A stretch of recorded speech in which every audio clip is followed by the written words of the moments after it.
Ito yung isa pang rule, isa pa sa power rule ito.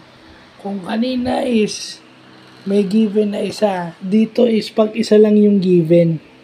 Kasi yung given na kinuha natin kanina is dalawa. Given yung derivative ng u, dito wala. So ito yon kapag hindi given yung isa, hindi given yung du. So kukunin mo yung du.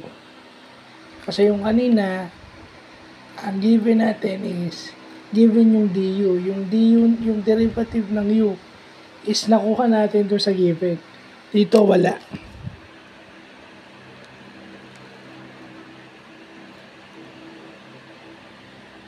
So, yan yung mga bagong na natututunan natin sa calculus. Na kapag hindi ka maingat, pwede kang magkamali. So, yan na yun. So, gagawa tayo ng sarili nating example bukas. Bago tayo mapunta dun sa iba pa. So, pinahapyawan ko lang. Buti na yung may math tayo para hindi tayo nawawala. So, yun lang po.